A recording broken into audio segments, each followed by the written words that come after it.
अन plus लन पर आपका स्वागत है।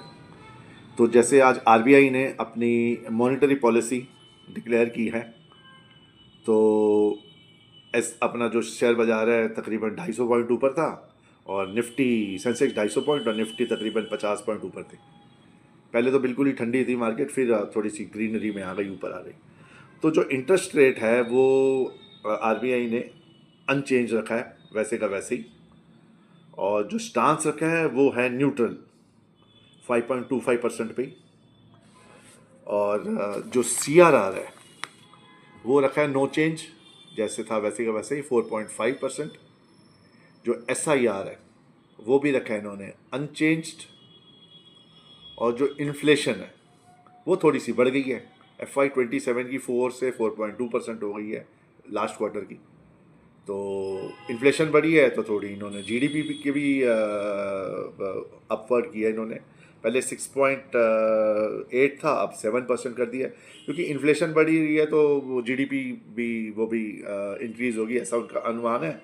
तो वो फिर देखेंगे कि उसके हिसाब से जो इंटरेस्ट रेट उन्होंने अनचेंज रखे हैं, वो पहले डेटा देखेंगे। अगर उनको लगेगा कि डेटा सही आ रहा है तो फिर देखेंगे ब्याज दरों में 5.25% से क्या करना है क्या नहीं करना है।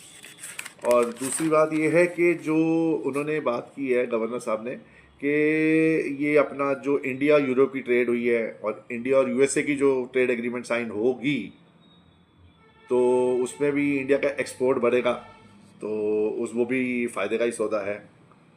और लिक्विडिटी है, जो अभी पीछे लिक्विडिटी के लिए तो उन्होंने सरकार आरबीआई ने मेजर दिए भी थे, अभी वैसे का वैसे ही रखा है, इसमें भी नो चेंज रखा है इन्होंने।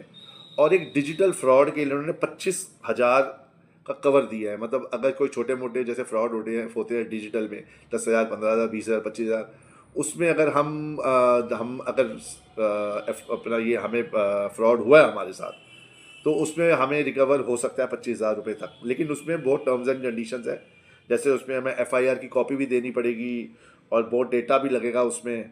वो सब देने के बाद ही पता चलेगा कि फ्रॉड हुआ है, तभी वो अपना हमारा जो है वो क्लेम कर सकते हैं। और रुपी के बारे में आरबीआई ने जो अपना फैसला किया है, वो उन्होंने कहा कि अभी रुपी के बारे में हमें कुछ करने की ज़रूरत नहीं है।